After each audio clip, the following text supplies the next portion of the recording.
Dear students, welcome back to Software Engineering Fundamental course. We are at lecture 41. Last lecture में हम लोगों ने जो सॉफ्टवेयर आर्किटेक्चर एंड डिज़ाइन है इसको रिवाइज किया था। उसमें हमने ये दोनों पोर्शन जो हमने कवर किए थे, आर्किटेक्चर है क्या, सॉफ्टवेयर आर्किटेक्चर क्या है, उसमें जो नॉन फंक्शनल रिक्वायरमेंट्स होनी चाहिए, जो एट्रीब्यूट्स हैं हर आर्किटेक्चर के, हमने उसको डिस्कस किया। जो आर्किटेक्चर स्टाइल्स थे जो कॉमनली यूज़ होते हैं दुनिया के अंदर बहुत ज़्यादा, उनको डिस्कस किया। फिर हम चले गए सॉफ्टवेयर डिज़ाइन के पोर्शन में। जो सॉफ्टवेयर डिज़ाइन का पार्ट था, इसमें हम लोगों ने प्रैक्टिकली तौर पर ऑब्जेक्ट को देखा, क्लासेस की बात की, इनहेरिटेंस की बात की। फिर इसके बाद हम लोगों ने देखा कि एब्स्ट्रैक्ट क्लासेस क्या होती हैं, इंटरफेसेस क्या होते हैं, कंपोजिशन, एग्रीगेशन, एसोसिएशन देखा। और इन सब चीज़ों को कवर करने से पहले हमने डिज़ाइन प्रिंसिपल्स की बात की। तो ये वो सारा का सारा वो पोर्शन है जो कि आप लोग रिविज़िट करेंगे जब ऑब्जेक्ट ओरिएंटेड प्रोग्रामिंग को पढ़ेंगे, और दूसरे नंबर पर सॉफ्टवेयर आर्किटेक्चर एंड डिज़ाइन या object oriented analysis and design का कोर्स पढ़ेंगे। तो इन कोर्सेज़ के साथ ये सब चीज़ें दोबारा रिपीट होंगी, इसलिए इनकी अंडरस्टैंडिंग बहुत ज़्यादा क्रिटिकल थी। आज से ऑनवर्ड जो हमारा आखिरी जो फेज़ है वो है जी सॉफ्टवेयर टेस्टिंग। तो यहाँ से ऑनवर्ड हम बात करेंगे सॉफ्टवेयर टेस्टिंग के बारे में, और टेस्टिंग क्या है, इसकी ज़रूरत क्यों पड़ती है, इसमें कुछ जो इसके फंडामेंटल्स हैं, इसके लाइफ साइकिल्स हैं, ब्लैक बॉक्स टेस्टिंग है, वाइट बॉक्स टेस्टिंग है, इन सब चीज़ों को हमने कवर करना है। और and this is the last module for our course. अगर मैं आपसे पूछूं कि ये जो आपको नज़र आ रहा है जी पेन, इसको टेस्ट करना हो, आप क्या कहेंगे? आप इसको किस पर्सपेक्टिव से टेस्ट करेंगे? मे बी आप चेक करना चाहें कि क्या इसका जो ब्लैक कलर है कि ये ब्लैक कलर में ही लिख रहा है। आप देखना चाहेंगे कि वो जो लिख रहा है उसकी थिकनेस क्या है, जो इसकी जो पिन है उसकी थिकनेस क्या है, लाइन थिकनेस जिसे हम कहते हैं। मे बी इस पर्सपेक्टिव से चेक करें। मे बी आप चेक करें कि यहाँ पे फ़र्ज़ करें NTU का अगर लोगो लगा हो, तो आप मे बी इसको इस पर्सपेक्टिव से देखें कि क्या वो लोगो बिल्कुल ठीक है, क्या ये लोगो कंपनी के स्टैंडर्ड्स के अकॉर्डिंगली है, रूल रेगुलेशन जैसे कंपनी ने डिफ़ाइन किए लोगों के पर्सपेक्टिव से, क्या यहाँ पे वो सब आइडेंटिफाई हैं। अच्छा, पॉसिबल है कुछ लोगों को आदत होती है कि वो जो पेन है अक्सर वो लिखते लिखते थिंकिंग करते करते इसको ज़ुबान पे लगा लेते हैं, या ऐसा कुछ है। तो क्या ये सेफ़ होगा अगर इसको ऐसा अगर ज़ुबान पे लग जाए? मे बी खुदा न खास्ता इसमें कोई ऐसी इंक तो नहीं है जिससे बंदे की डेथ हो जाए या कोई उसको डिज़ीज़ कैप्चर कर ले आके। अच्छा, उसके बाद सब बहुत ज़्यादा एक लोगों को आदत होती है कि जो क्लिक का मैकेनिज़्म है, जो पिन ऑन ऑफ का मैकेनिज़्म है, तो कई लोग इसको मल्टीपल टाइम वो क्लिक किए जाते हैं। तो हमने देखना ये है कि मे बी अगर कंपनी कहती है जी कि ये 10,000 टाइम आप क्लिक करें ख़राब नहीं होगा, तो अब क्वेश्चन है कि इसको 10,000 टाइम क्या क्लिक करके देखें। अच्छा, उसके बाद ये है कि अगर इस पेन के ऊपर से हम बाइक को गुजार दें या कार को गुजार दें, तो क्या स्टिल भी ये राइट करेगा? तो क्वेश्चन है कि अगर हम इसकी एक लिस्ट क्रिएट करना शुरू कर दें, तो हम देखेंगे ये लिस्ट बड़ी लंबी लॉन्ग लिस्ट हो जाएगी कि बॉल पॉइंट को टेस्ट करना। तो अब क्वेश्चन है कि किन पैरामीटर्स पे एक बॉल पॉइंट को टेस्ट किया जाए। तो उसकी रूल ऑफ थंब है इंटेंडेड यूज़। अगर तो इन हर सिनेरियो में हम टेस्ट ये करना चाहते हैं कि इसका कलर क्या है, तो उसके टेस्ट केस से कुछ और होंगे। लाइन की थिकनेस क्या है, तो वो एक अलग स्कोप होगा। अगर इसके लोगों को टेस्ट करना तो वो एक अलग स्कोप होगा। इसकी सेफ्टी को चेक करना वो एक अलग स्कोप होगा। ये जो इसका क्लिक का मैकेनिज्म है, अगर हम इसको टेस्ट करना चाहते हैं तो उसका एक अलग कंप्लीट अलग स्कोप होगा। तो ये हमें पहले बताना पड़ेगा स्कोप क्या है, या जिस चीज़ का हम टेस्ट करने चाह रहे हैं सबसे पहले उस चीज़ को आइडेंटिफाई करना होगा, उन फंक्शनैलिटीज़ को आइडेंटिफाई करना होगा। जब तक सिर्फ हम एक वक्त में उस फीचर्स या फंक्शनैलिटी पे फोकस नहीं करेंगे, तो मेरा नहीं ख्याल करता कि हम प्रैक्टिकली इसको टेस्ट कर पाएंगे लिमिटेड टाइम में।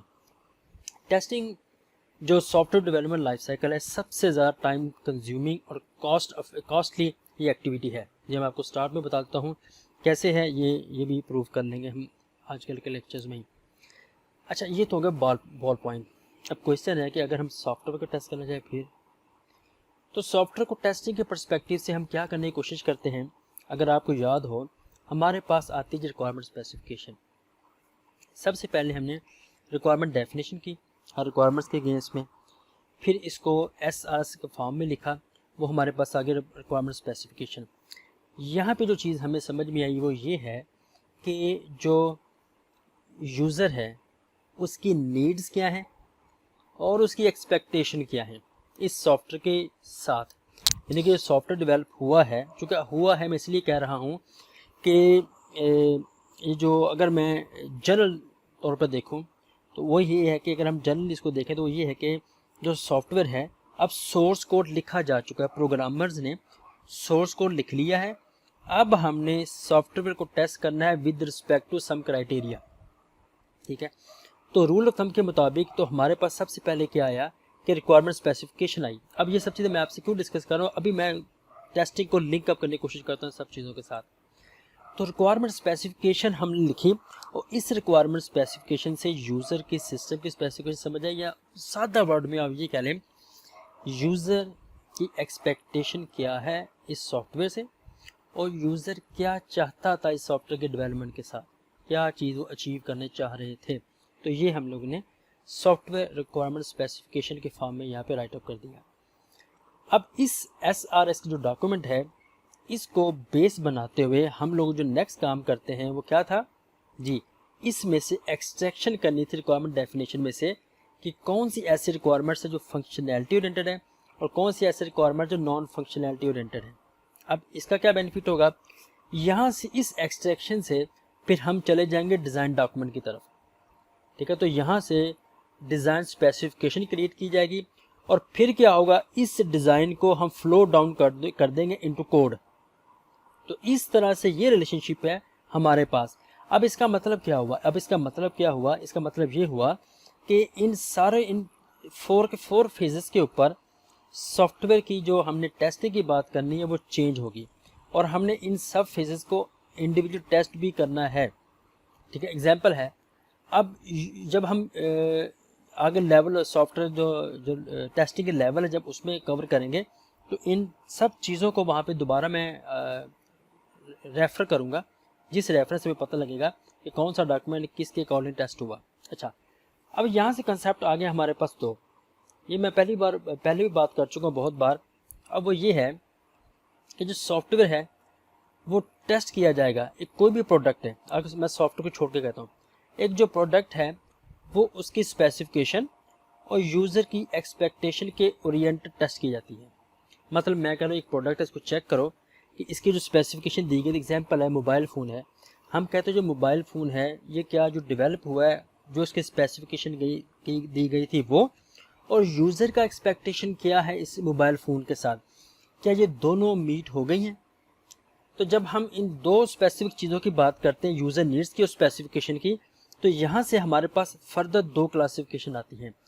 पहली क्लासिफिकेशन को हम कहते हैं वेरिफिकेशन। वेरिफिकेशन में क्या होता है, अगर हम किसी प्रोडक्ट को चेक करें विद रिस्पेक्ट टू स्पेसिफिकेशन, अगर स्पेसिफिकेशन के हवाले से किसी प्रोडक्ट को चेक किया जाए तो इस चीज़ को कहते हैं वेरिफिकेशन। दूसरे नंबर पर अगर यूज़र की एक्सपेक्टेशन के हवाले से इसको टेस्ट किया जाए तो उसको कहते हैं वैलिडेशन। तो आई होप कि पहले मैंने आपको थोड़ा सा बताने की कोशिश की थी कि क्या ठीक तरीके से चीज़ बन रही है और क्या ठीक चीज़ बनी है।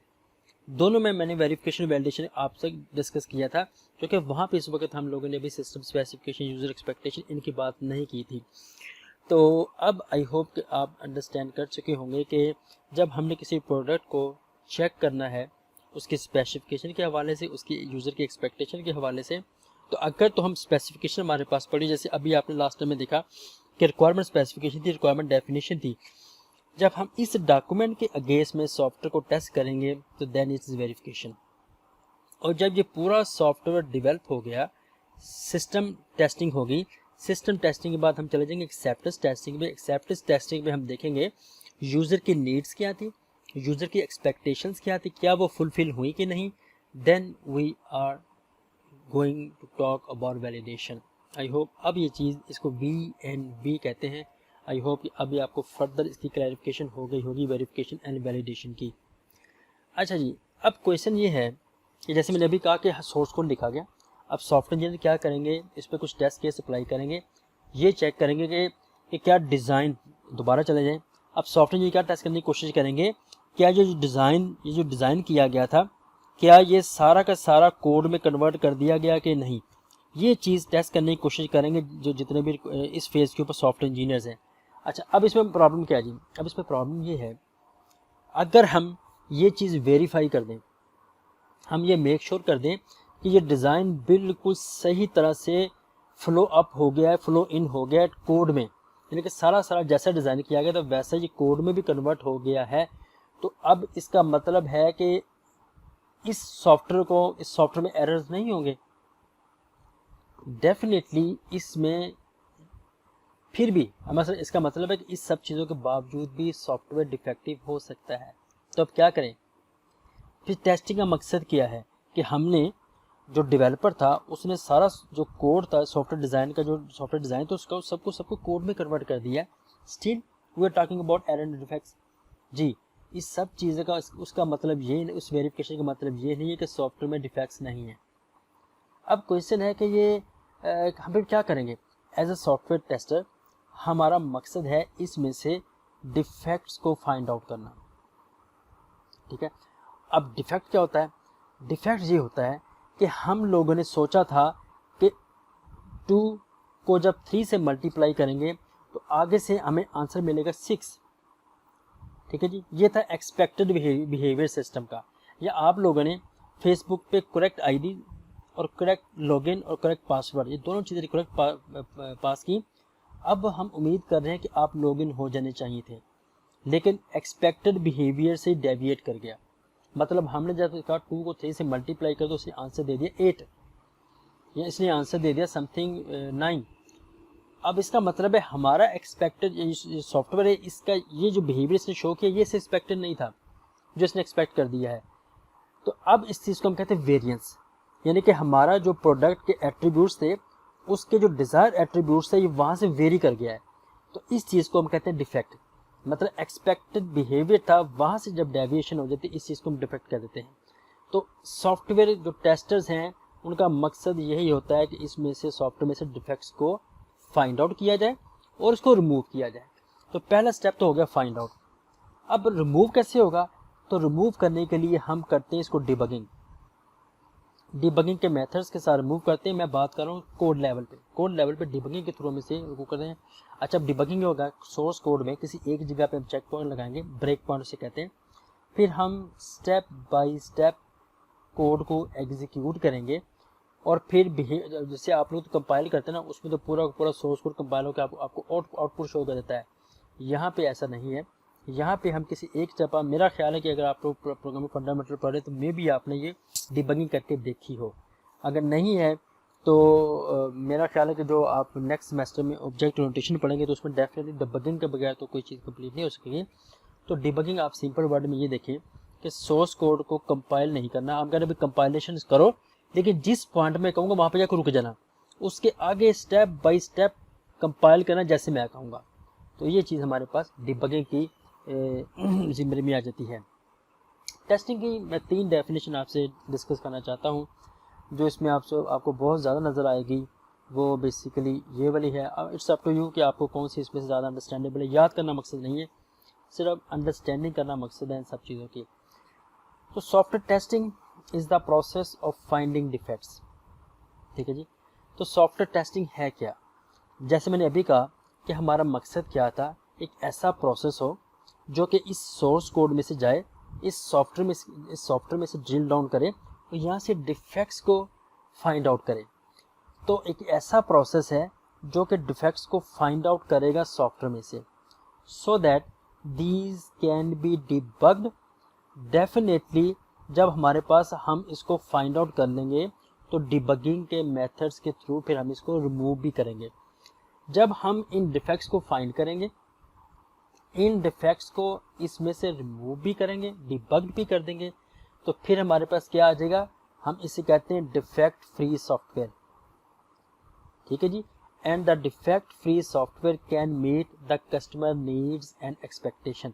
अब ज़रा मज़े की बात आपने गौर करना है, अब मैं बात कर रहा हूँ नीड्स एंड एक्सपेक्टेशन, ये दोनों चीज़ें क्या थी। जब हम लोगों ने SRS को शुरू में बात की कि सॉफ्टवेयर को टेस्ट करने के लिए क्या करना है, तो हमने कहा कि जब हम ये बेसिकली मकसद क्या है, अब सॉफ्टवेयर कोड किया जा चुका है, इसका सोर्स कोड लिखा जा चुका है। अब इस लेवल के ऊपर हमने ये देखना है कि ये जो सॉफ्टवेयर है यूज़र की क्या नीड्स थी और यूज़र की क्या एक्सपेक्टेशंस थी, क्या ये इसने दोनों चीज़ें मीट कर दी हैं कि नहीं, और ये दोनों चीज़ मीट करने के लिए सॉफ्टवेयर में डिफेक्ट भी नहीं होना चाहिए। मतलब हम क्या बात कर रहे हैं, we are talking about software quality.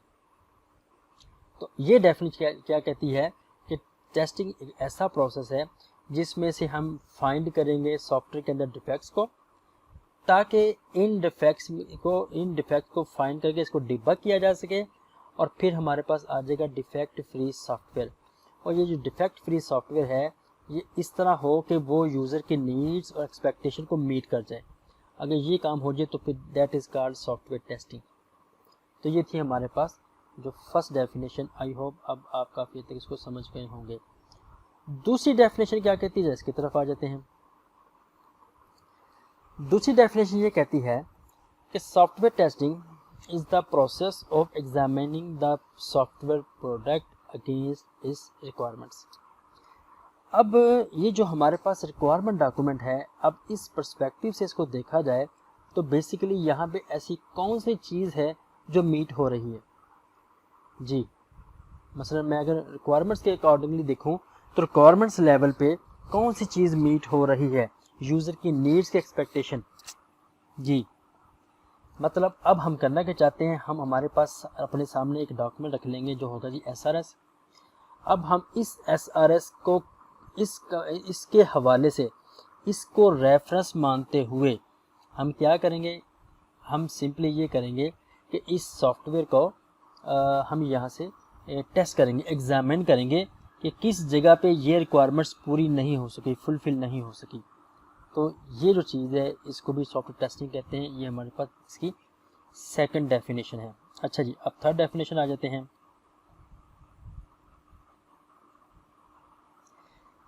Third definition में ये है कि it is a process that involves verification.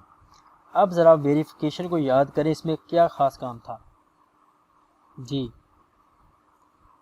जब स्पेसिफिकेशन के ओरिएंटेड सॉफ्टवेयर के किसी प्रोडक्ट को चेक किया जाता है तो दैट इज़ कॉल्ड वेरिफिकेशन। तो अब ये क्या कह रहा है कि ये वही प्रोसेस, एक ऐसा प्रोसेस है जो इसमें इन्वॉल्व था वेरिफिकेशन ऑफ अ प्रोडक्ट। अब हम सॉफ्टवेयर को वेरीफाई करना चाहते हैं कि ये बिल्कुल उसी अकॉर्डिंगली से बना है जिस जगह पे इसको रिक्वायरमेंट के वक्त बताया, मतलब रिक्वायरमेंट के जो SRS के वक्त बताया गया था। अब इसके दो स्टेप इसने बता दिए हैं। एक तो ये कह रहा है कि it is a process that involves verification of product with respect to return requirements.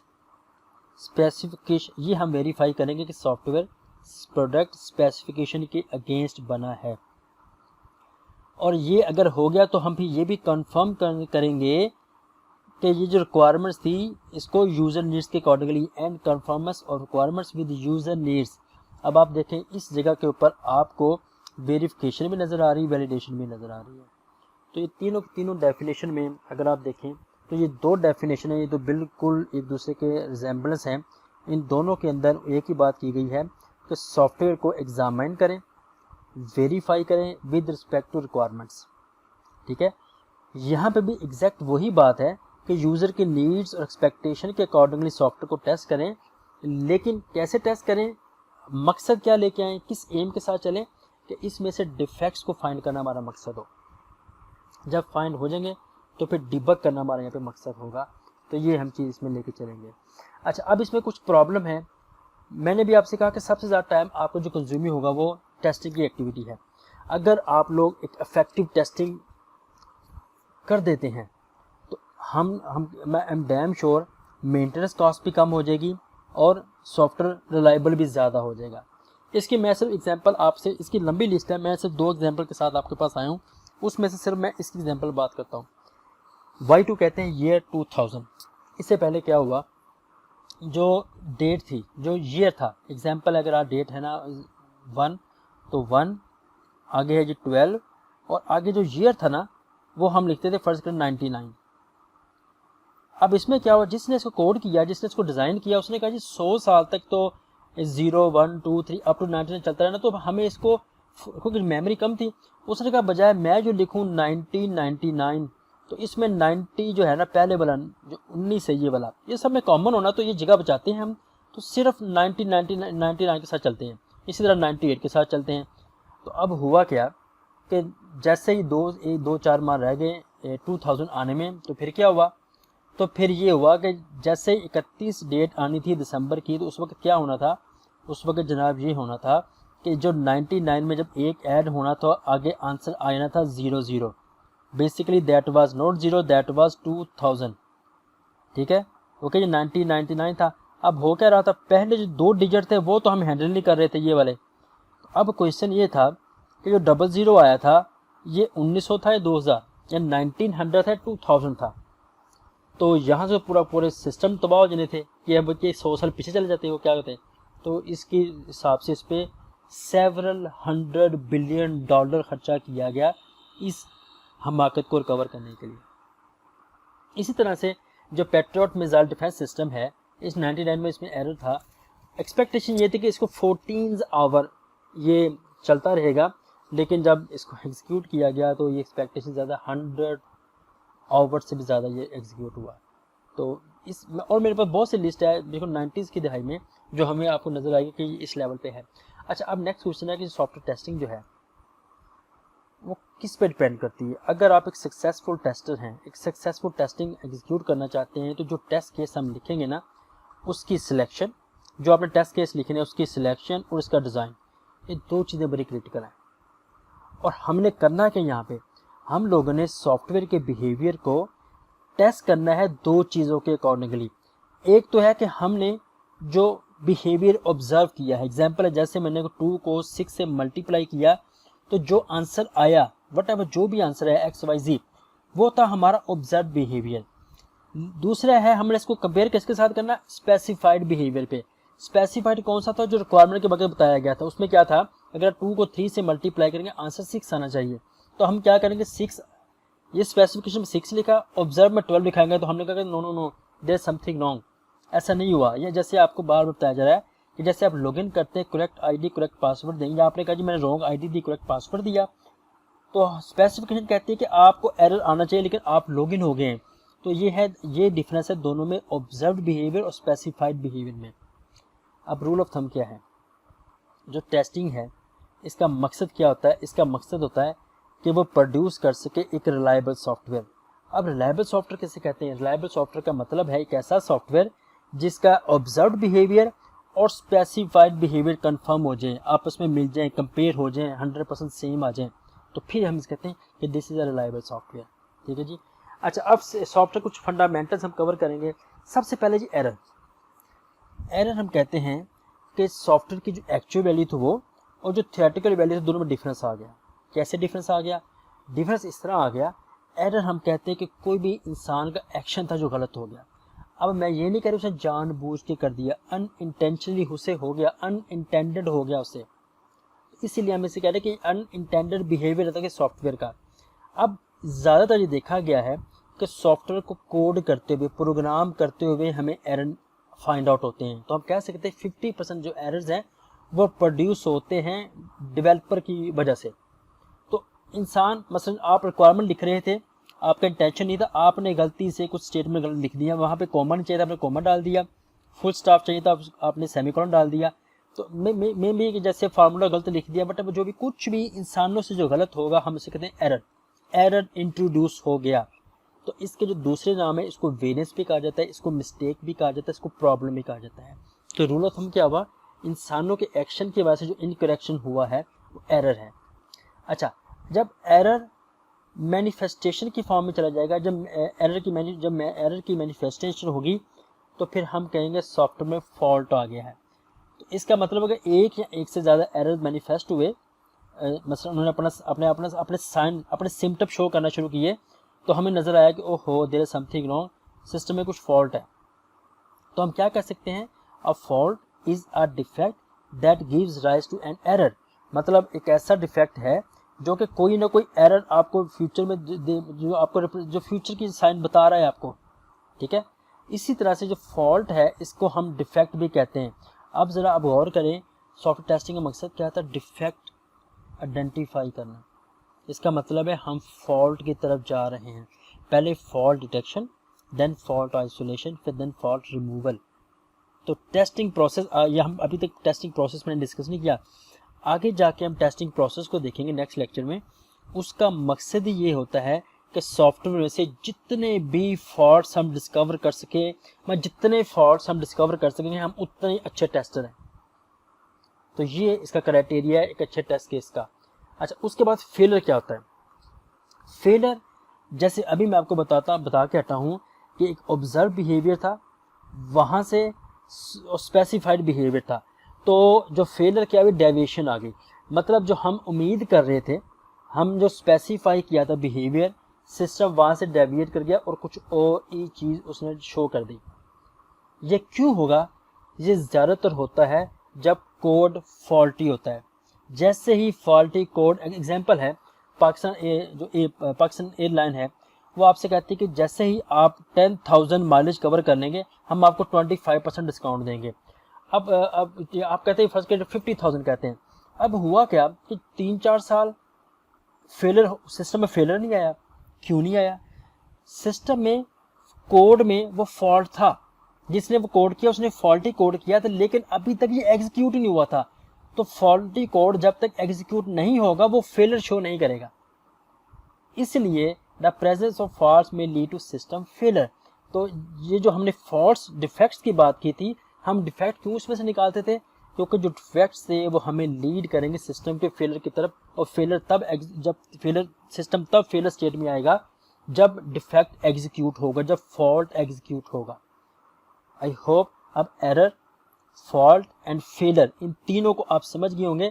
जबकि इससे पहले अब मैं आपसे कहता हूँ कि फिलहाल समझे कि एक ही चीज़ है, इसलिए मैंने सब चीज़ों को डिस्कस नहीं किया था। तो हमने कहा था कि जब हम सॉफ्टवेयर टेस्टिंग फेज में जाएंगे उस वक्त इनको फर्दर डिटेल में देखेंगे सब चीज़ें क्या हैं। अच्छा, अब आखिरी चीज़ डिस्कस करते हैं, वो है टेस्ट केस। मैंने कहा जी कि सॉफ्टवेयर एक अच्छा टेस्ट कैसे किया जाएगा वो डिपेंड करेगा टेस्ट केस के ऊपर, टेस्ट केस के डिज़ाइन के ऊपर। अब टेस्ट केस क्या चीज़ है भाई? टेस्ट केस कहते हैं हम टेस्ट केस में कुछ set of test data pass करते हैं।